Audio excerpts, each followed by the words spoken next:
What's up, guys? This is Sean, This is Zach. and we're from the Yelling from the Stands podcast. And today, we're here to talk to you about Anchor. If you haven't heard about Anchor, it's the easiest way to make a podcast. There's creation tools that allow you to record and edit your podcast right from your phone and computer. One cool thing Anchor can do for you is it will distribute your podcast across all platforms such as Spotify, Apple Podcasts, and Google Podcasts. So in a nutshell, it's everything you need to make a podcast in one place. Download the free Anchor app or go to anchor.fm to get started. Ladies and gentlemen, broadcasting from Southern California, this is Yelling from the Stands.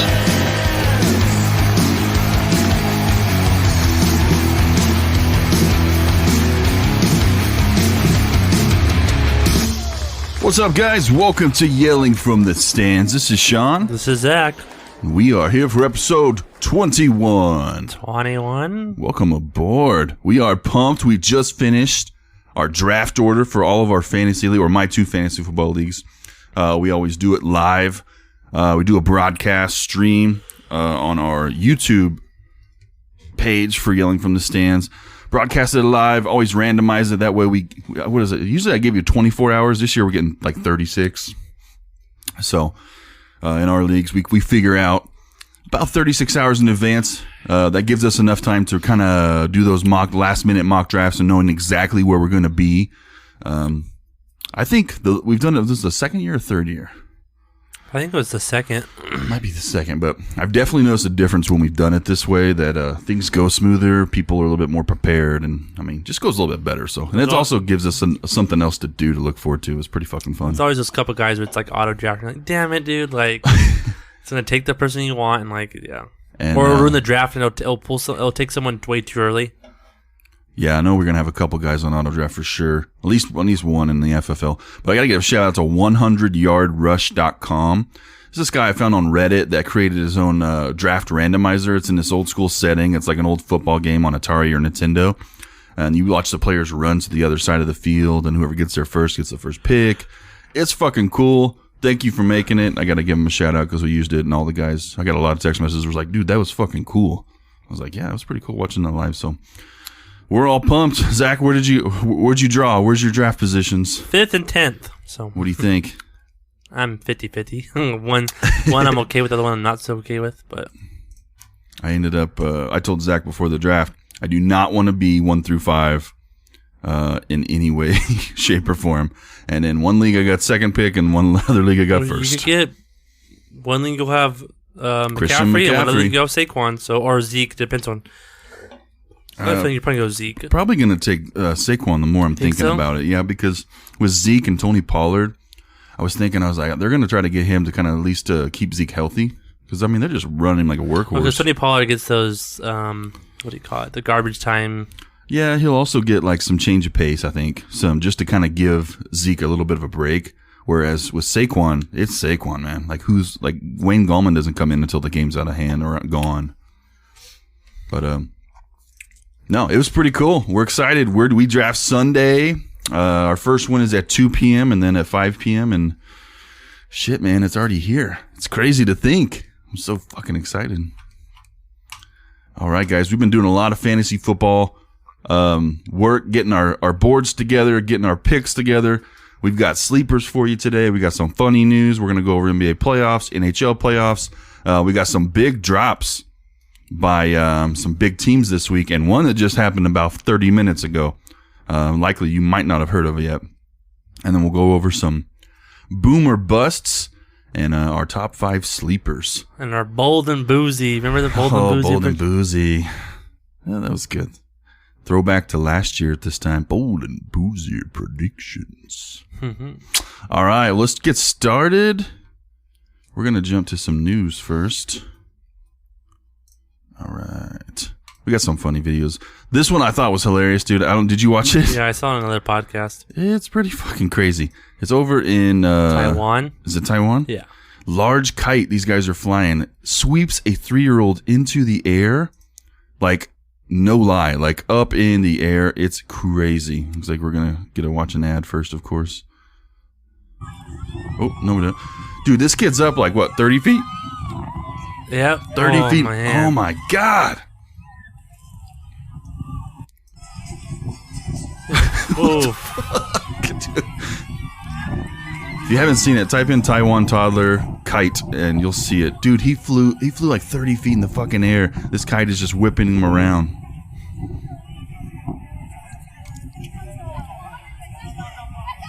It seems like he seems to be safe. I think they caught him because there's a ton of adults out there, but he just got swept into the air real quick. That's terrifying, man. This other story I saw this. It's like some Grand Theft Auto stuff, dude. It's crazy to think this happened, but here's the headline. FBI investigating pilot's report of a guy in jetpack flying 3,000 feet in the air near planes at LAX. So this came up, I think it was this Monday.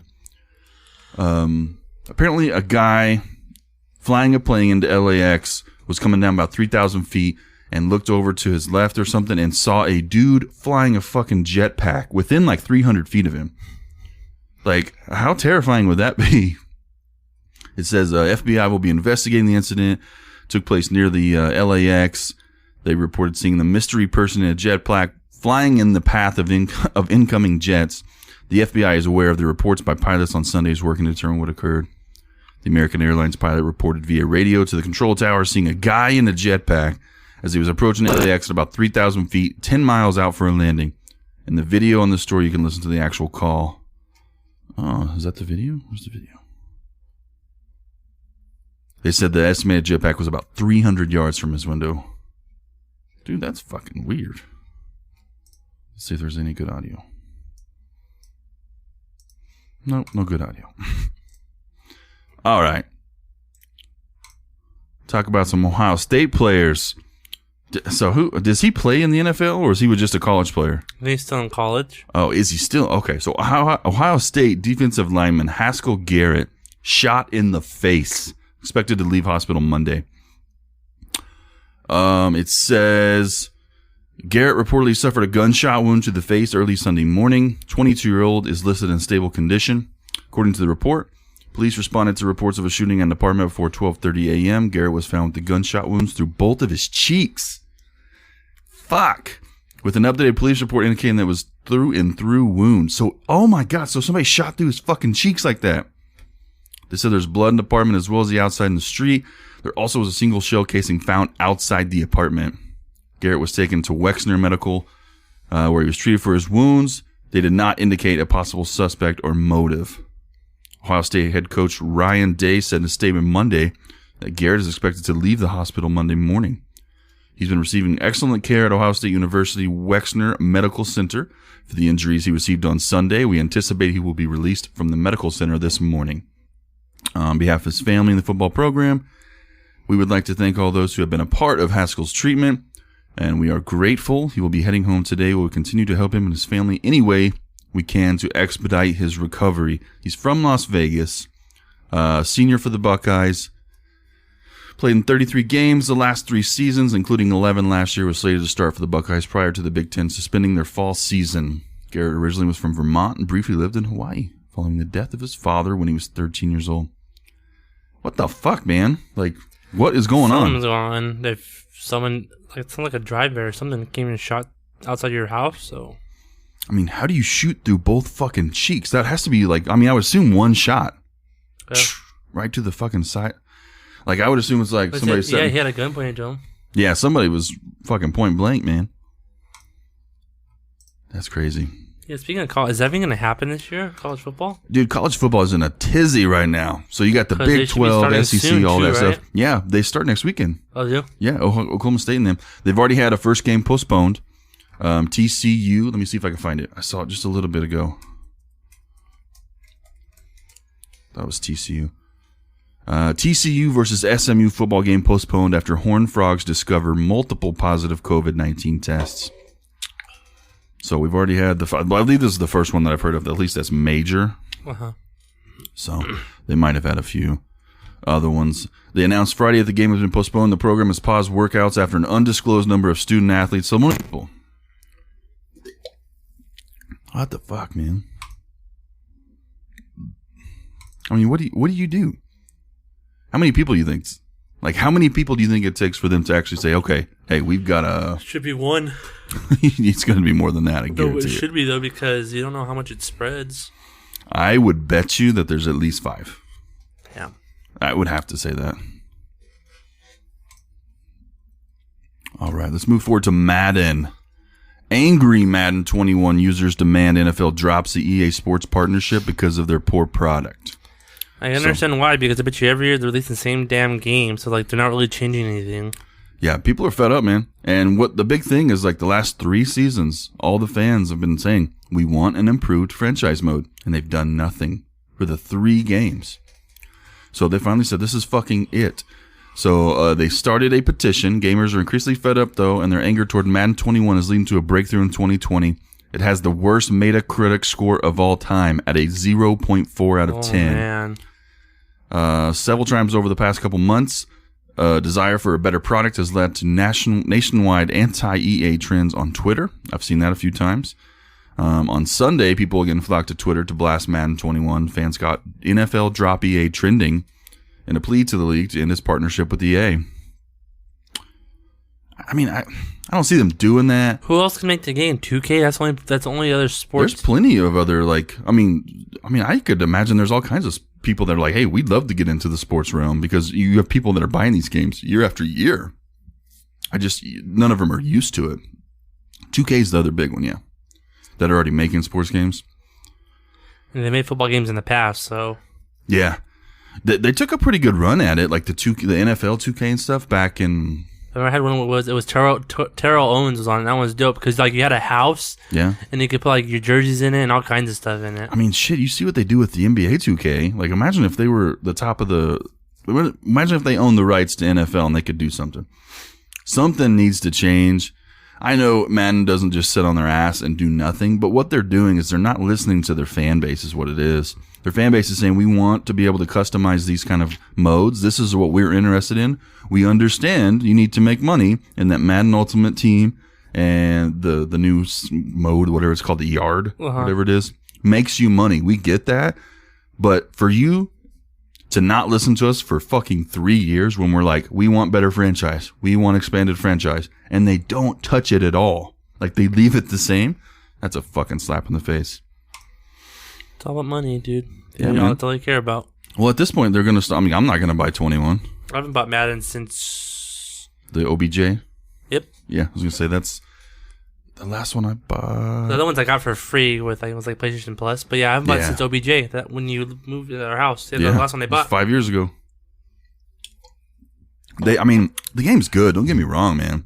But if there was a competitor, it would be a different game. Yeah. They're just not being challenged enough. Get your shit together, EA. And I think they realized they fucked up. And I mean, I know COVID had some kind of part in this a little bit, but you can always push the game back if you need to, if it's not ready. Do something. All right, let's get into some real sports with NBA playoffs. Dude, I am so hyped. I almost got a perfect first Did you round watch the guess. Game 7 for the Thunder too? No, but I know they lost by 2 points. Oh, man, it was down. It was the last second. It was a truly great game. Dort, undrafted rookie out of, I think it's Arizona State.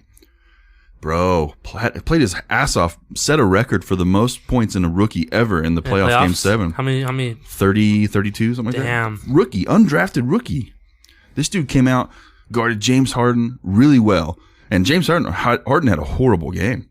But at the end, they had a pass off to Dort at the 3-point line. He caught it, shot it. James Harden ran at him and fucking blocked it. Went straight up in the air. Dort ran up and grabbed the ball. As they came down, they landed, and Dort was kind of moving. There was only about 3 or 4 seconds left in the game. Dort throws it at Harden to try to bounce it off his legs out of bounds to get the ball and get set up. Harden jumps, and it goes right between his legs. Damn. Goes out of bounds. Rockets ball. Which I mean, that's your superstar. James Harden is the real deal, man. Let me tell you. He's a baller. So it was a fantastic game. You know, at the beginning of the season, you know what our playoff percentage, our likelihood to make the playoffs? ESPN? 5%. 0.2. Damn. We had a 0.2% chance to make the playoffs, and the Lakers and Rockets are actually playing right now. If you click on it, you can see what the score is right now. Check it out. Rockets are up 32-28 at the moment. I don't think this series is any kind of contention, or it will be close like the last one. I think this is all Lakers. But we'll see. We see the Heat are up 3-0 against the Bucks. What the The fuck? Heat's no joke, I guess. A lot better than I expected. Yeah. I know even Boston was putting it to Toronto, You man. see the game-winning shot? I heard about it. I didn't get a chance to watch it. 5 seconds? We should watch that. The guy throws it across the court. On basketball, the clock doesn't start until someone touches the ball. It's ridiculous. Like, yeah, with basketball. Yeah. Yeah, so if you listen to past podcasts, I almost predicted like the first. I was off by a game. Yeah. He had it almost nailed. All right, this is the last one, right? Yes. So there was like a few seconds left. 0.5. It was To go in game 3. Wide open. OG with a look. bang. Oh, was that Kyle? OG Anunoby. Oh, no, I don't know. Dude, he was wide open, too. Nobody was on him. Look, throw it across the court all the way. OG with a look. Got it. That changed the series, though, because the Celtics would have been up 3-0. That's fucking crazy, dude. That's awesome. That's what I love about the NBA playoffs, man. Any series is fucking good when you really watch And you them. know what I saw, too, in the future? Donovan Mitchell and Murray. That's to be the new rivalry watch. Yeah, I love Donovan Mitchell, man. That guy is passion. When him crying in there, sitting on the after game press conference, I was like, that makes me happy because you see a lot of like. When I grew up, it was, Patrick Ewing and Hakeem Olajuwon. These guys played. They stuck with their shitty teams. They played because they loved to play and they wanted to make their team better. It's changed a little bit. People hop teams and stack teams now. So us older guys get a little bummed out. But when I see a guy like Donovan go out there and start crying because he lost, he's a fucking competitor. It puts a little hope back in me, man. They just want to win. And he could have demanded a trade. He could have went to LA. He could have went somewhere else. The dude's like, "Fuck this. I'm a superstar, and I'm gonna take this Jazz team," which they're good, man. I'm shocked they lost. I picked the win. I think you're the one that picked the Nuggets, right? Uh-huh. Yeah. So we're setting out right now. Eastern Conference. You've got the Bucks, 0 games to 3 against the Heat. Not good, man. That's not good at all. No. You got the Celtics and the Raptors. Celtics are up 2-1. From just the last minute 3-point we just watched. Lakers and Rockets just started. This is game 1. And then Denver and Clippers. The Clippers are up 1. They played last night. So Clippers are up on the Nuggets. I don't think 120-97. Yeah, it was a pretty big. I don't think the Clippers will have much trouble. The Clippers seem to be the biggest problem for the Clippers is themselves. Like they seem to be the one getting in the way. Like if they play bad, it's because That's they're about involved. the whole issue with the Mavericks. I think they got like almost a fight, and it's like their own ego. They just, you said they'll lose because of themselves. They'll do something stupid, foul out. They'll make their own mistakes. So. Yeah. But so far, it's been pretty damn good. I'm impressed with the bubble. I'm impressed how it's working. I know they have some... NBA and NHL have had no cases, and then Right? MLB just want to keep their shit together. There was somebody, too, I read an article, I just saw the headline, I think, that was ripping the NBA bubble for not allowing families to come in. And I'm like, how can They you... just had families, though, right? I'm not really sure. I think it was just the players. You got families, but they need to be tested, too, because they could bring in and you can infect the whole entire team. Exactly. And I'm like, how can you really be mad with how well it's going? They haven't had any... The only postponement they've had was from social justice issues, not anything to do with COVID. So, I mean, I get it. You're there for a while. That's your family and stuff. But, I mean... Well, another it's your month job. and it'll be over with. So, Yeah. and then... But the thing is, though, this is going to be a short off-season, right? Because they'll start back up in... That's what they're unsure of. So, they're talking about pushing back Martin Luther next King season. Day, right? There's been a few. I'm not really sure exactly. Martin Luther King Day. But I'm really sure exactly when they're going to start. But they've talked about pushing it back to give them more time because they want fans there for the opening. yeah. So... And wait as long as they can. I don't know, but they've done well. You got to give it up to the NBA, dude. And we've had some good series so far, dude. I had a blast watching the Thunder Rockets play, even though we lost. Rockets are the better team, hands down. But to watch a team as young as the Thunder that had a 0.2% chance to make the playoffs, almost win, Yeah. against a really stacked Rockets team, it was pretty awesome. All right, let's jump forward to the NHL playoffs. This is crazy. 3 of the 4 games, or game 7. Damn. Or 3 of the 4 series are game 7. Wow. So we just had 2 of the series wrap up. Uh-huh. 3 of the series went to 3-3. They were tied, went to game 7, like you said. So we have the Vegas Knights and Canucks. The Canucks are in game 7. Game 7. The Yeah, so if the Flyers and the Islanders in Game 7, the Lightning and the Bruins, the Lightning four games to 1, they just destroyed them. Oh, that's good. And then Wanna try that? I'll try a little sip.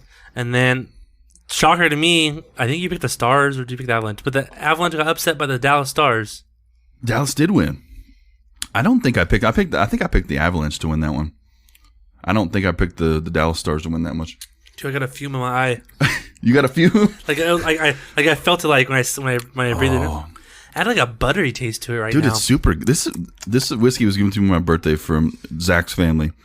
1792. It smells really good. Single barrel whiskey. This shit is delicious bourbon, man. Not a whole lot of bourbon I can really just sip on. I want to buy Blanton's, but it's always sold out. Oh, it's so good. I've just been having little glasses like that from time to time. Yeah, so I don't know. This hockey series is crazy too. Like what I love is because all these teams you haven't seen like in like the finals in a long time. Which is cool. Like you don't see the Bruins anymore. You haven't seen the Penguins, Yeah. the Capitals. You don't see like the Kings, the Blues. You don't see anyone the Blackhawks. You don't see anyone that's been there. So I'm happy to see like there's gonna be a new team that's gonna win this year. Yeah. Who do you think's going to win? So give me your picks from here on out. I know we've got your... So you got Lightning, and then the Islanders are going to make it on. The Islanders are going to be Philly. Yeah, I think the Lightning probably going to make it all the way. So I think Lightning and probably the Golden Knights. I'm hoping the Golden Knights win it. I'm hoping them too. Family, this year. I don't know. Canucks are good. But shit, they're going to go on to play Dallas. What would be cool is when you go out to Vegas, hopefully you just chill by New York, and get drunk and watch the game on the screen or something. That would be cool. Yeah, because will the playoffs be over by then? No, when is it? September? I go the 22nd. No, they'll still be playing. Yeah? Because there's still... there's still like two rounds. There's still 2 more rounds. You dude, have the that'd be semifinals sick. and then the finals. That would be cool. Because Yes. and what's crazy is I think you could like buy where Shake Shack's at. Yeah. There should be they like for the Fine Irishman. They play like screens on there, and I'm assuming they probably have all over the. I would assume so. That's a big deal. We were in Nashville when the Predators were in was it the finals? Or the semifinals? Semifinals, probably. 3 years ago? Uh-huh. Yeah, they were like game 1 was starting, and we were in downtown Nashville walking around like I'd never Everyone was been. wearing Predators it was jersey. all yellow everywhere, Yeah. dude. It was crazy, and the game was on. That caca yellow. Oh, it was fucking so hot. That's all I remember. It was so humid, dude. It was like 101. Humidity's through the roof, and we stop at this bar, and we're just like, we just want some fucking dinner. I want a beer, and the game 1 was on, and it was going crazy. How does humidity work? It makes how much hotter does it make it? It makes it a couple degrees hotter. Oh, I would say like 10 to 15. It's like the windshield Imagine- opposite. The best way to put it is like if you wet a towel, take a towel and you dipped it in water, it got soaking wet, put it outside for 15 minutes in like the 100-degree heat and let it get hot. And then you walk outside and wrap yourself in that blanket. It's a nasty feeling. It feels like you get out of the shower and you're like, your clothes stick to you constantly. It's horrible. And you breathe and you can feel it. It's like thick. It's nasty. I was like, when I grew up as a kid, I was like, my parents were always like, go outside and play. And I'm like, what the fuck am I going to do? It's horrible out there. All right, let's get into some Twitter bits. I forgot to actually pick out the really good ones, so we're just going to kind of skim them and see if anything jumps out. Anyways, towards the late part of camp, you start getting some really weird stuff anyway, so we're not going to see anything too crazy. Beginning of the camp is when we really start seeing like the big standout type stuff. One big one earlier this week, Mohamed Sanu. I guess him and Dwayne Haskins had Mohamed Sanu's cousin was in the combine in hung out with Sanu's nephew, Mohamed Jabi, I guess. They're like best friends. That was a cool little thing I found from it earlier. So Dwayne Haskins is best friends with Mohamed Sanu's Cousin? Yeah. And what do you think about Sanu getting cut, man? Oh, you got cut? I didn't even know that. You didn't know that? Yeah, he got released by the No. Patriots like 2 days ago. And him and Cam Newton were practicing in the offseason, so Everybody thought that Sanu was like, yeah, like he was doing really well. Was going to be the wide receiver 2 there. And they fucking released him 2 days ago. So it's good for N'Keal Harry because I think it's what it is like they're really getting some confidence in him. But man, Sanu's legit. Like he's a good wide receiver. N'Keal Harry's probably going to jump up in the boards in the draft. You'll probably see him move up quite Late a in the bit. rounds. Let's see. Talking about a lot about Fournette this week because he was the early ticket early on in the week. They did him. I feel like they did him dirty. We'll talk about it in the free. I think they did him dirty. Do you? From what I heard from the Marone side and everything else, it sounds like it made sense. but some of it's just kind of hard to believe. Here's one from Doug Marone, said they have multiple running backs who can play all 3 downs. So they believe in their young talent, save the money. So they believe that Fournette's not he can't play all the downs. He only first and second down. I don't know if they don't think. I think they just his price tag was too high. And for Leonard Fournette, he's the kind of running back that he requires 20 to 25 carries to be a good running back. And frankly, Doug Marone didn't want to do that. Yeah, he's like, I don't want to feed a running back 25 times a game. Yeah. I want to be able to throw feel like the they're ball. tanking on purpose, though. I don't know what's going on. They want Trevor Lawrence, I think. You think so? Yeah, they could use him. That's for sure.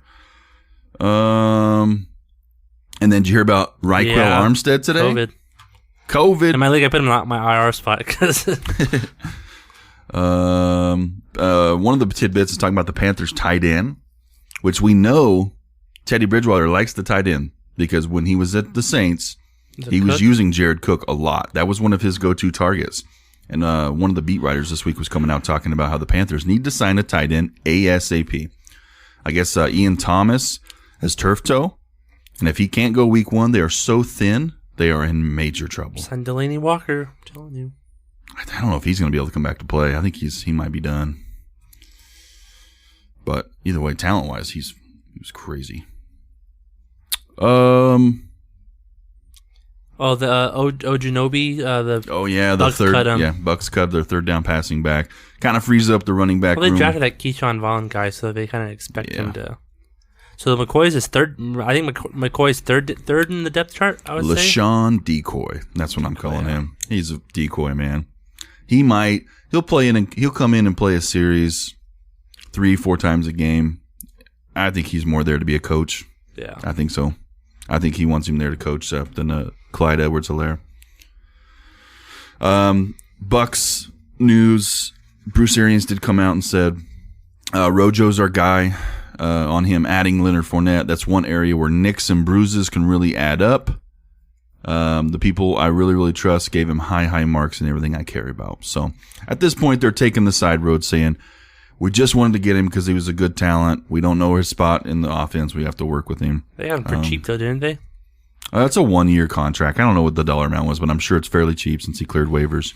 Aaron said Fournette's skill set is very rounded as a potential 3-down back, and he adds some pretty good depth to the position. I don't know. There's just a lot of question marks with the Bucks coming in as a new team. A lot has changed, man. Bruce Arians' second season. You've got Brady. You've got Gronk. You've got a real high-powered wide receiving core. The defense has really taken strides and been a lot better. So, it seems like they're going to be good. But a lot of people are starting to doubt. And we'll get into that here pretty shortly. But let's jump ahead. Twitter tidbits. That's pretty much about it. It was mostly a Leonard Fournette show all week. I just want to make sure nothing's here talking about. Anything else? They said Anthony Miller has had one of the best training camps with the Bears, which he is a value in almost all my mock drafts. I keep swiping up. Same. There's a lot of value, at the bottom end of these drafts this year. It's crazy. It's been more so than almost any, like Marlon Mack. The whole entire Colts running game is going to be really good this year, I think. I agree with you, man. Okay. Getting on to the NFL news, we'll start with Leonard Fournette. Leonard Fournette, if you've had your head in a hole, has been waived by the Jacksonville Jaguars, was waived 5 days ago, with less than 2 weeks before their 2020 season opener. I think a lot of people were a little bit bitter because when you drop a guy this close to the regular season, essentially, you don't give him a chance to meld with the team. You basically are saying that, hey, good luck finding some place to fit in. It makes it really hard to find a job. You said you thought that it was kind of hurt him? Yeah. What's your dirty. thoughts? Like, they could have just released him in the beginning of this before training camp started because he had been a free agent. He maybe found somewhere to get paid more, but it's all last minute. Like good, he found a team, but come on now, you have to give him the benefit of the doubt. Let him go earn his money somewhere else. Yeah. They selected him. I believe it was the 6th overall pick. Was that it? No, look at that thing. Yeah. They don't have none of their first round picks anymore. From the last, it says the Jags picked in the top 10 9 times in the 2010s. On August 31st, just one of those 9 players is on their roster. So starting in 2010, Tyson Alalu, defensive tackle, gone. 2011, Blaine Gabbert, gone. 2012, my boy Justin Blackman, gone. 2013, Luke Jokel, gone. 2014, Blake Bortles, gone. 2015, Dante Fowler, I believe he is gone. Who's the one that's there? I have no idea. Josh Allen, maybe? Maybe Taven Bryan, Josh defensive Allen? tackle. Oh, it could be him too, the defensive end. 16 was Jalen Ramsey. 17, Leonard Fournette in the 4th overall pick. You just cut a 4th overall pick. Dude, look at this. 10th overall pick, 5th overall pick, 2nd overall pick, 3rd overall pick, 5th overall pick, 4th overall pick, 29th, and then 7. In the last 10 years, one of those guys remains on that team. So my question is, if I'm the owner who also owns, what's the wrestling thing he owns? AEW? Yeah. Khan? Who the fuck is making your picks, man? I think it's Tom Coughlin, isn't it? He's gone. They got rid they of got him. rid of him? Yeah, he was only there a few seasons, but he's gone. They've definitely got to overhaul their behind the house. People are making these decisions because they have had a lot of opportunities since 2010. 9 top 10 draft picks. 9 first round draft picks. Top 10 draft picks, and you fuck it up. It's a shame. That is a big shame, man. So now we got Leonard Fournette. He goes, gets waived basically released on Monday morning, first thing. I think I texted you right away. Yeah. The first team, I was like, watch it, the Bucks. I knew the Bucks was going to happen. Bucks or the Patriots were we really thinking? No, I was thinking the Patriots. No, I was thinking the Bucks or the Rams. That's what I was thinking. Rams needed them, to be honest. I think they sound like they feel pretty good about their rookies. I don't think anybody else does. That's what I think. Was it Todd Gurley was saying that? Oh, he's probably going to go, or Melvin Gordon. I think it was Melvin Gordon, yeah. He's probably going to go to the Rams. Yeah. But yeah. But yeah, I was thinking Bucks right away just because they've had so much. Why not? If you can afford the guy, especially after he cleared waivers, nobody really wanted to pick him up.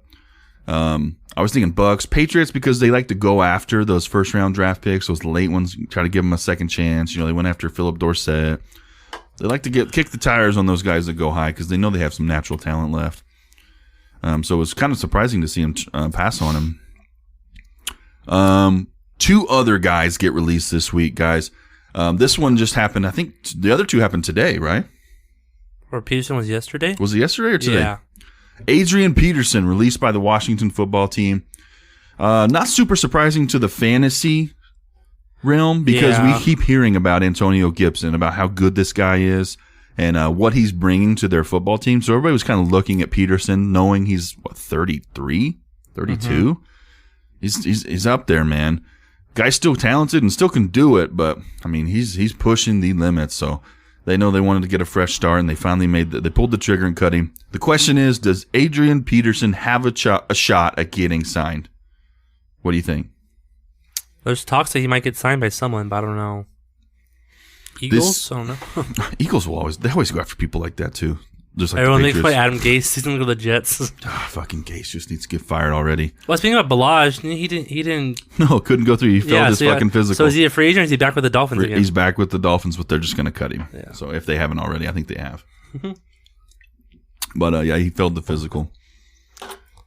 So Adrian Peterson is sitting here. Honestly, if the way I see it, if you've got a running back room that's really, really young and you've got some room to throw a veteran in there to help them, although the Rams, I could see somebody like that. I think it's probably Peterson's last year.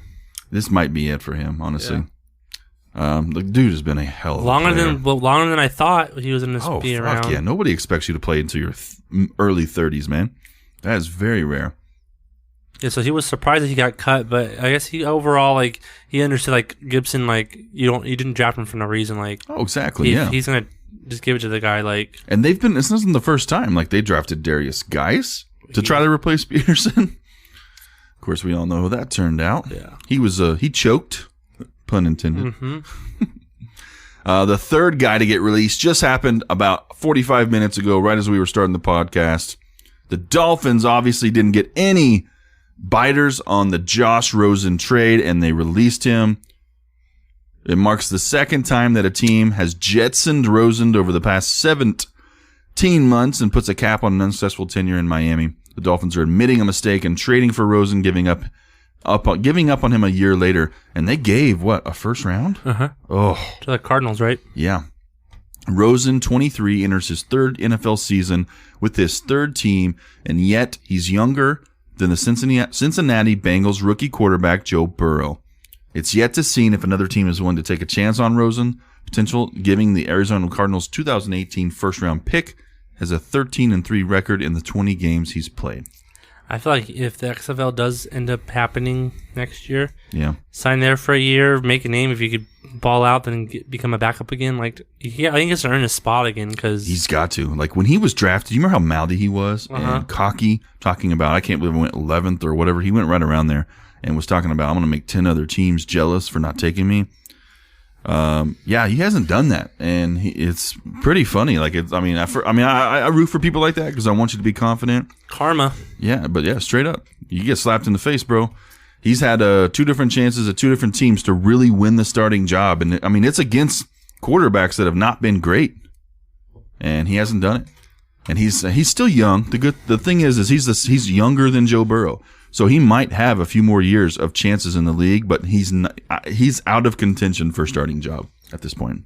He is playing to be a backup, which I would say probably hurt his ego just a hair. But, So this week we see the release of Leonard Fournette, Adrian Peterson, Josh Rosen. Who's next? Who's next? We're not done. They got to cut the rosters, man. There's going to be a lot more coming, so get ready, guys. All right, let's get into some fantasy football. I'm going to have a swig of whiskey. We're going to start off with fantasy football rule changes for COVID. But I'm going to have a swig of whiskey first. Whew. I get notes of vanilla when I was smelling it. It smells really good. Maybe I just been buying cheap whiskey. I used to make fun of people who are like, oh, smell coriander and all this shit. I feel like whiskey's probably one of the, if you want to drink it straight, it's one of the alcoholic drinks you probably want to, it's expensive because you only drink a little bit at a time. This one, this is super fucking good. All right, let's get into some COVID shit. So as a fantasy football commissioner, it was a job this year knowing that we were going to be playing football during the COVID. It's the first time we've ever had to deal with a pandemic of this size. I can tell you, rule-wise, we had to make some big adjustments in our league, which I'll pull them up right now so we can kind of go over them. So first one off the bat is no tight end. That's in mine. So what I did, my job as the commissioner in our league is to make sure at the end of our draft that there is still a little bit of talent on that waiver wire because we had a couple seasons where I stretched it out and the waiver wire was stagnant. It was horrible. And it really makes it unfun because somebody will drop somebody that you wouldn't normally pick up, but because there's nobody else, you find yourself reaching for them. And it was not fun. I didn't enjoy it. A lot of people didn't. And that was about 4 or 5 years ago.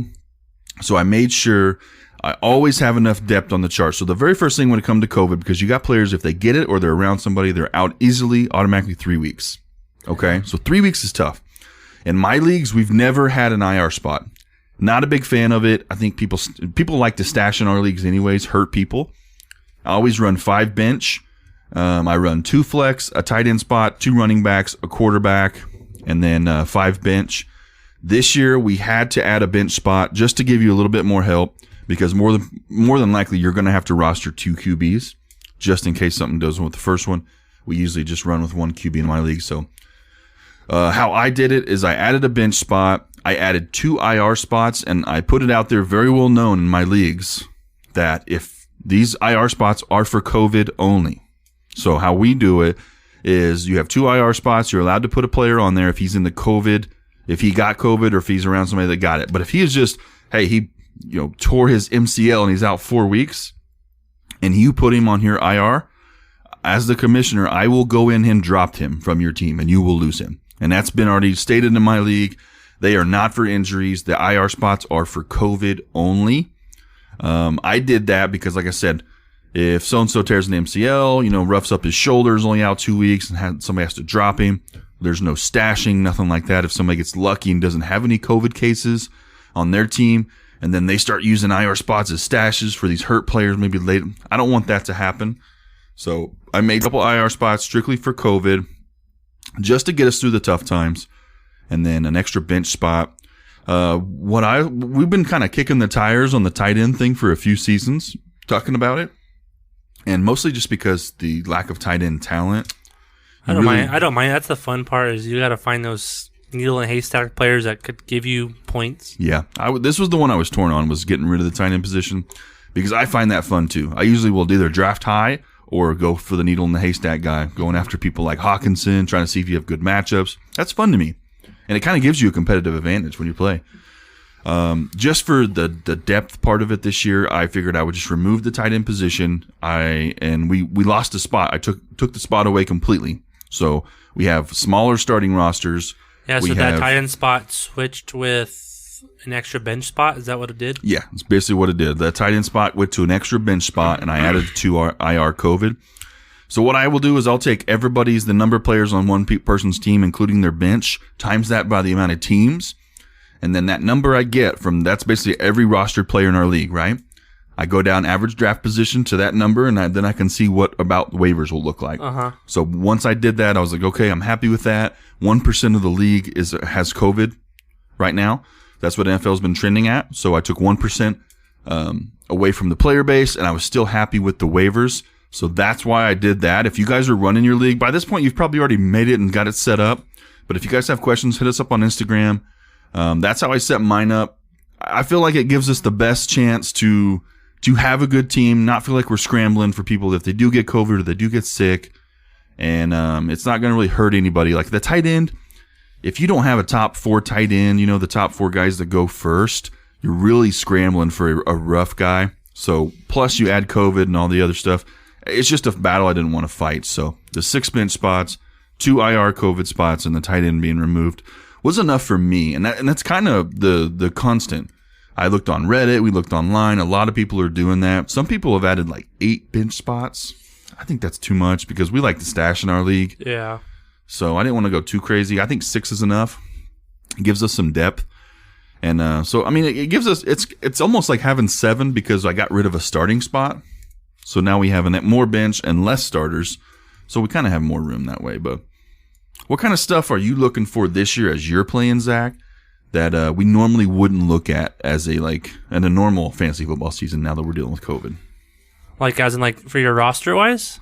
I mean, just like strategy. Well, I'm looking is that, so since you have no tight end, technically your top 4 tight ends, that could be your wide receiver 1. Yeah, that's a good point. So that's what I'm thinking that. So don't be afraid to draft like Kelsey or Kittle first because that could be your wide receiver 1 easily because they're always top 5 in the wide receivers. Fantasy footballers are saying, I think Kelsey and Kittle, like they're 7th and 8th if you were for the wide receivers. Like, so don't be worried about that. You might have to have 2 quarterbacks on your bench instead of 1, just because if someone gets sick or not. It's a big position to lose. Yeah. So yeah, I'm mostly looking for the tight end. That's my strategy. If I could get a tight end early, that's my wide receiver 1. Because this year, running back is limited, so you need to get your running backs early. And wide receivers, you could wait because there's a lot of depth in wide receivers. So very, very true. Well said. It's exactly my draft strategy too. I was running back heavy every draft because there's a lot of opportunity in the running back realm this year for people to earn spots and get spots. Wide receivers locked in. They're there, especially with PPR league like ours is. So going after those running backs like Antonio Gibson, Cam Akers at the Rams, people like that might earn that spot. I just can't trust him. No, I'm with you. I didn't draft him earlier on mock draft. I did, but the mindset you got to have, and something else to remember too is don't stick too much to one team. So let's say Cam Akers gets COVID and he's your guy, but you got his handcuff, Darrell Henderson or Malcolm Brown. Who's to say they didn't get it as well? The only handcuff you want to be doing is either Alexander Madison or Tony Pollard. So the only handcuffs you'd want. The majors. Yeah. That's probably what I'll follow, to be honest. Those kind of moves like that. But you don't want to stack up on the same guys on the same team because if somebody gets COVID on that team, there's a good likelihood that the other player could get it too. It's like wide receivers. You don't want to have Mike Evans and Chris Godwin on the same team because you're going to lose reps for. Absolutely. Not every week they're going to have both blowout games. One's going to have a better week than the other one. So for sure. All right, let's get to our rankings. So we've done the QB. We've done the running back. Now it's time to do the wide receiver. We set it up to where we didn't do the tight end. We know the freaking top 5 tight ends. What? We're going to go with Kelsey, Kittle. I'd put Kittle at number 1, Kelsey at 2, Ertz at 3. After that, does it matter? Oh, yeah, not really. Not really. And I like what you said about the tight end draft. Don't be afraid to draft him as your wide receiver 1, wide receiver 2, because I had Kittle, and I was able to get Kittle in, I want to say, the 3rd round. You tried in him? my mock. I'm telling you, I hope no one listens to this, but since your first round, you're a first round pick, right? So you come back on your 3rd pick. And that's how I got him. No, I mean him. You could get, so you have McCaffrey. You go back, you might get Aaron Jones, maybe. I got Josh Jacobs and Kittle. No, but then you either get a tight end or you get Lamar Jackson if he's still available. That's true. I don't want to reach too high for a QB, though. But the opportunity is there. Yeah. All right, guys. So 2020 wide receiver rankings. I'm going to read them in the same order we get them off of the Fantasy Footballers website. This is their. It's actually not even their rankings. I think it's the ADP from ESPN is what it's from. And then I'll read you our rankings. So number 1, Michael Thomas. I've got him at 1. I have him at 1 too. Yeah, no argument there. This dude had over 100 points in 2nd place. Bro, targets galore. Yeah, we've got Emmanuel Sanders this year. No. Yeah. No, it's not going to change. Alvin Kamara is still there. Nothing's really changed that much. Michael Thomas is going to eat. Maybe next year might change because Breeze is probably out next year. There's a good chance Breeze, yeah. If they win it all this year, Breeze is done. Yeah. Number 2, Devontae Adams. I got him at 2 as well. So do I. Targets are going to be there. I think we're both projecting Aaron Rodgers to have a better year than most Aaron people Johnson, it's going to be like a fuck year. He's just going to go off. Everyone's saying he's going to bust, but I don't think so. I don't. First off, anytime we've ever seen Aaron Rodgers back up against the wall, that motherfucker coming to work. Yeah. And his back's against the wall. They just drafted his backup. Yeah. I think this is going to be his year. It was a video. It was him throwing at practice, and he was missing, and then Devontae Adams throws one right in the same spot and gets it in. It was like... Number 3, Julio Jones. I got him at 3 as well. So do I, yeah. So top 3 right down the line. Julio's the man. Hard to compete with that guy. Calvin Ridley's going to get some more work in Atlanta, but I think this is going to be a really good year for their offense. Hopefully Todd Gurley can add some more to it. Number 4, Chris Godwin. I've got him at 5, and that's pretty optimistic in my book. I have him at 7. Because we've spent some time talking about Tampa Bay and the realistic expectations that's going on down there. There's too many people, too many targets, too many superstars to throw to. It's been a while since Brady's really had a heavy passing workload like that too to really feed these stars. Yeah. And I don't know that he can. Like he's got the opportunity to, and I know he's possible, but can he actually do it? I'm concerned. Number 5, DeAndre Hopkins. I've got him at 4. He's my 4. I have him at 5. DeAndre, yeah, there's a lot of question marks there, but I think with a improving Arizona Cardinals offense, Kyler Murray is going to be slinging the ball everywhere. He's got a ton of weapons with him, Fitzgerald, Christian Kirk. I think it's going to look really good this year. I think Hopkins is going to get that long down the field ball. I think he's going to become a favorite. So I think Hopkins is going to be just the same way. Maybe not so. With Deshaun Watson, you got a lot of long bombs to him. I don't think you're going to get that this year under the air raid system that they run. But he's going to get volume. Hopkins didn't have that bombs. Hopkins only had one 40-yard plus reception. And that was for a touchdown. That was 1. What? Yeah. Last year? Mm-hmm. Wow. And Tyreek had 6. And 4 of those were touchdowns. Wow. That's crazy how much you see it and then you feel like it happened. Yeah. Wow. All right. Number 6, Tyreek. I got him at 6. I have him at 4. Oh, Tyreek's going to be good. Well, he was hurt a couple of weeks. He missed 4 or 5 games. So he would probably have over 1,000 yards receiving. Oh, for sure. Yeah. Still a big bomb guy. Fast as hell. I mean, what else to say about the guy? I mean, he's going to get work. I mean, they're going to focus this year on the rookie. They're going to try to balance out the ball because everybody knows Mahomes, what he can do. I think if they balance it out more, it'll make it easier on the passing game. But I think Tyreek's still going to get that long bomb. Man, he's too quick. Number 7, we got DJ Moore. I've got him at 9. I have him at 9 too. I think Carolina, as long as Bridgewater shows up, I think he's got the arm to take care of the offense. Much like the Bucks, there's a lot of new pieces there. I want to see how that works. So I'm not 100% sold on DJ Moore right now. That's pretty high for him. The Panthers, I was saying Curtis Samuel, you could get him at the last pick of your draft, and that is a fucking great pick because he was averaging like 8 to 10 points, fantasy points towards the end of the season last year, and that was with Cam Newton and Blake. Played last year. Cam Newton didn't play last year, did he? Oh no, that's what I'm saying. Who else the quarterback? Blake, Kyle Allen, or Something Allen. I don't Yeah. know. I always fucked up their name. That guy fucked up his name Yeah. every time last year. But I'm not completely sold on DJ Moore just yet. I got to see some more. Number 8, Amari Cooper. I've got him at 8 above DJ I Moore. have him at 15. Oh, why so low? I feel like just they signed CeeDee Lamb for a reason. Like, of course, he's gonna take a lot of reps away from Cooper. I think with Michael Gallup stepping up too. I just don't. Is it Blake Jarwin too? Is the tight end for the? Yeah, I'm a Cowboy. Yeah, so Blake I think he's Jarwin. gonna lose a lot of receptions. If you listen to fantasy footballers, High on him. I like Blake Jarwin.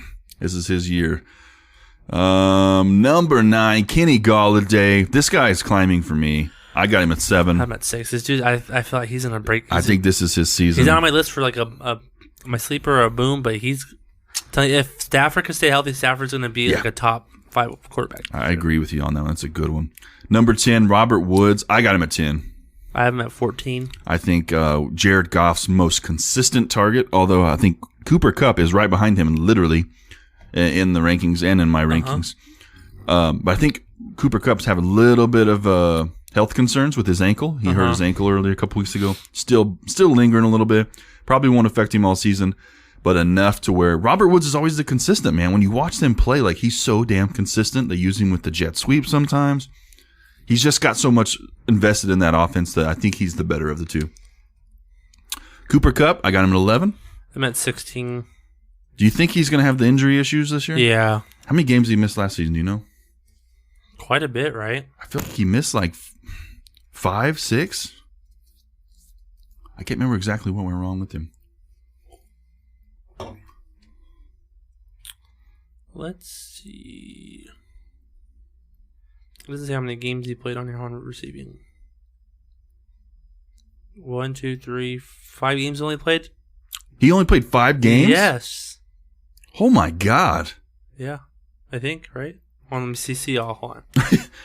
I felt like he played more than that, but at the same time, I don't know. I'd never drafted Cooper Kupp. I've never had him on my team. I'm a very safe 16, drafter. so he played the whole entire season then? I thought he was hurt. He was hurt. He didn't play the whole season. All right, here, maybe it's Pittsburgh. He played hurt. He only got 4 targets. So, yeah. 0 So yards. maybe he suited up, but he was just always taken out. Yeah. He was definitely not healthy the whole season, though, but it is a concern. Number 12, Allen Robinson. Huge concerns for me, but the Bears did come out today and say Mitch Trubisky seems to have won the starting QB battle, even though that Matt Nagy won't officially announce that until the game because he's a dipshit. But from camp, the notes from camp, it seems that Trubisky's won. Where do you got I'm Allen? at 8. What are you thinking with him? I think he had more success with Foles, to be honest, but The shining star is that the amount of targets he got from Trubisky. If Trubisky could make 20% more accurate throws, it would turn Allen Robinson into a top 10 wide receiver all the time. because he had how many targets? He probably averaged about 12 targets He a had game, 154 targets. which was divided by 16. That's almost 10 a game. 9.7? Yeah, 9.6. 9.6 targets a game, guys. That's fucking crazy. If you could guarantee that, I mean, that's a top 10 towards the 10 mark to be more consistent, but Say 9 points, say 10 targets a game. You catch half. That's 5 points. just PPR, from the catches, plus however many yards, 50 yards. It's averaging probably 12 yards a catch. yeah. Man, the possibilities there. Allen Robinson's a great wide receiver. I loved him when he was at Jacksonville. Thank God he got out of there. Not in a much better position right now with Chicago. I'm hoping Trubisky, the way he's been talking, like he's been practicing, getting his shit together. Hopefully that really comes to fruition because I'd love to see his talent put to good use. Number 13, we got DJ Chark. I got got him. 19. I have him at 14. So I feel like they're going to throw the ball, though, this year. They're going to have to throw the ball. That's so exactly my thinking. He might be a PPR machine, just get a whole bunch of receptions. He was the man last year, and in training camp so far, he has been more so of that than anywhere else. They said majority of the balls go to DJ Chark. He's been getting open. He finds separation. He is basically the diamond in the rough. The big question is how good is Jacksonville going to be? Can they actually get first downs? Can they keep scoring? Can they keep the momentum? Can they keep the ball? So, I mean, it doesn't mean anything if you're 3 and out every time, if DJ Chark is getting, 10 targets a game. But I think head and shoulders, he is above anybody else on that team. Number 14, we got Adam Thielen. I think that's a little low. I have him at 12. I'm at 13. I think Thielen being the number 1 in Minnesota. Stephon Diggs is out. Possession receiver, workhorse with Kirk Cousins, who's not afraid to die. If he dies, he dies. If he dies, he Go dies. with it. But no, I think Thielen's going to have another good year. It's a lot of these guys, you got to avoid injury. It's a lot of players. That's all you got to say. Injury this, injury that. Yeah. 15, Calvin Ridley. I've got him at 17.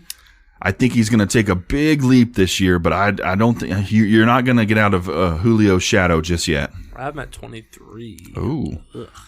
So I think what you'll see, I think they're going to have a lot more designed plays around passing as opposed to relying on last year with the run. When you have Devontae Freeman, everybody knew what it was coming. It wasn't very creative. With Todd Gurley, you can be a little bit more creative, pass a lot more out of the side. And I think this is going to open up the passing game. And as we know, they're all over Julio. They are fucking. That's why his touchdowns have dropped so much. They're all over him, double teaming him all the time. Calvin Ridley has worked out this offseason to really become that wide receiver 1. He's put a ton of work in. He's looked really good at training camp. I think right around here is the right area for him. They have Hayden Hurst there too. You think he's a better tight end than Austin Hooper? No, I don't think so. I think on paper, yeah, he is. Hayden Hurst was a first overall. He was a 7th overall pick, if I remember right, to the Ravens. He was the backup behind Mike Andrews, right? Mark Andrews. Mark Andrews. Yeah, he was. He technically was starter before him. He was drafted 2 seasons before Mark Andrews, and then he really didn't do much. They drafted Mark Andrews. Andrews came in immediately and made an impact in Baltimore, and then Hayden Hurst kind of took the back seat. Yeah, because Andrews is what, 4 tight end, number 4. Mark Andrews is probably number fantasy rankings. Oh like yeah. 4th, Oh yeah. He's right after Ertz. Yeah, when it comes, and he honestly might beat out Ertz this year. He's gonna get work. I feel like Ertz is gonna get more targets because they have nobody. That's true. Yeah, Alshon's on pup right now. And Jalen Rager's torn rotator cuff, I think. Yeah, he's out for at least 4 to 5 weeks. But the Austin Hooper targets were huge last year. So Austin Hooper is now with the Browns. So those targets are going to go somewhere. I think Calvin Ridley is going to be the one to get them. Okay. So, like, if you're in the 3rd round and fucking Ridley is there for some reason, you're an idiot if you don't take him. Number 16, Odell Beckham Jr. I've got him at 13, a little bit higher. I'm at 11. I think Browns are due for a bounce back this year. Sounds like there's some renewed focus, especially with Jarvis being banged up early right now. And he has been the possession. He's been the target monster when it comes to last season. I think you're going to see OBJ bounce back a little bit. And I think he was playing a little bit hurt last year, too. I think that was a big part of it. Number 17, Mike Evans. I've got him at 22. I am not buying on Mike Evans this year. What do you think? I'm at 10. I feel like he's still going to get you over 1,000 yards receiving. He's done it every year now. You think he's going to be able to with all these weapons and all these other mouths to feed? I think so. And we know Brady's not going to be able to go downfield like Jameis did. My worry is, where is Mike Evans' targets coming? He's never been a possession receiver. He's always been a big play guy. He'll kind of play that possession off and on. I've never seen him do it consistently and without the big play. And that's what concerns me, because Chris Godwin kind of became that guy last year. So now they're fighting for it. And now you've got Gronk, who comes in as a possession. There's just so many mouths to feed there. I have a hard time believing. That's why even leaving Godwin up as high as 5, God, it scares me. But I'm hoping I'm wrong about Mike Evans, because he'll fall. He's going right now in like the 4th or 5th round, sometimes as late as. So I don't know, man. That's one I really can't call, because I think I don't know. I just don't know what to say about the Bucs. Number 18, Terry McLaurin. I've got him in 19. I'm at 26. I can say for certain that some of the most positive feedback I've gotten out of anybody's camp has been about Dwayne Haskins. Really? They have been loving him at camp. They said he has easily won the starting. They've already named him the starter early this week. They said his throws are crisp. His decision-making has greatly improved. And they say Terry is his guy. So I'm not going to go in and go crazy and bump him up super high. But I know how good Terry was last year with a bad Dwayne Haskins. If we get a good Dwayne Haskins this year, guys, Terry McLaurin might be a fucking season winner. So keep an eye out. If you can get Terry late 3rd, 4th, and you need the receiver. Scary Terry. Scary Terry. That is correct. Number 19, A.J. Brown. I've got him at 21. I'm at 17. AJ's a big dude. If they're going to keep up that offensive production like they had late in the last season, AJ's going to be forced to kind of take over the role. Corey Davis ain't done shit. In fact, if he has a season again like this, he'll probably get cut. But AJ was the opposite. He came in as a little bit less regarded player, but showed up. Big guy. This is the guy that was, catching 1,000 balls a day? This guy's fucking working, guys. So I love hearing about these dudes that show up to work. AJ Brown is going in like the 3rd or 4th round. If you've got the space, you need the wide receiver, you're kind of good at running back, because do not give up on the running backs. Scoop up AJ Brown. I think he's going to be in good shape. I think Tennessee's offense is going to be good. Number 20, we got Cortland Sutton. I got him at 25. I'm a little bit less optimistic about Drew Lock. I have him at 20. How do you think the Denver offense is going to look? They've been pretty good. You got Phil Lindsay and Melvin Gordon. You got Cortland Sutton. You got, was it Jerry Jeudy? Yeah. I don't know about Drew Lock. He only played the last 4 or 5 games. He looked good, not great. I just feel like he wasn't quite ready, and we don't really know the ceiling. I just feel like, hey, yeah, it reminds me of when Tebow played. Tebow came out, could get the job done, but we really didn't know how good he really was at being an NFL quarterback, and I'm kind of feeling the same way, but even a little bit less about Drew Lock. And of course, it could bite me because I doubted Sutton last year, and he fucking proved me wrong, was a man. Monster for me. So I got him at 25. Tyler Lockett at 21. I've got him at 19. I think the Seattle offense is greatly underrated, and Tyler Lockett's easily the number 1 there. I have him at 21 as well. 22, we got Keenan Allen with the Chargers. It's crazy seeing a talent who usually goes in the top 10 fall this low. It's but because of Phillips gone. I don't know. Phil's gone. I don't know how Tyrod's going to do. Tyrod doesn't really get the ball down the field that much. We saw it at the Browns, and it really didn't happen with OBJ. That's why Baker took over. But he's going. I've got him at 20. Zach's got him at 22. I don't know, man. There's a lot of question marks at the Chargers for me behind the QB because Tyrod Taylor is going to be the starter. Reports came out yesterday that he's going to be the season-long starter, which tells me Herbert has had a rough week. And obviously the Hard Knocks give him a little bump because you see these guys throwing the ball. Herbert's looked pretty good on Hard Knocks. They gave him a rough shot. And even Anthony Lynn was like, man, he can throw the ball. He was looking good. But they've been putting him through his paces, and it seems like the word right now is that Tyrod Taylor's going to be that starter season long, and I don't know that he can feed Keenan Allen enough because Keenan needs 10 targets a game to be what he was, and I don't know if he can get that. You might see Austin Eckler gather up some of those targets. I have highly doubt about Austin Eckler, but there's a scene in Hard Knocks with Austin Eckler you got to watch, by the way. No, but everyone on the team loves Austin Eckler. Love him. He is works harder than anybody else. I'll tell you, he's gonna surprise you. Episode 4 I watched last night from Hard Knocks, man. He has the running backs. They drew a drill each year where they stack these black pads up. And no lie, they 5 of them stacked up on top of this bucket thing is taller than Austin Eckler, and then they run up and they jump over it with the ball like a goal line dive.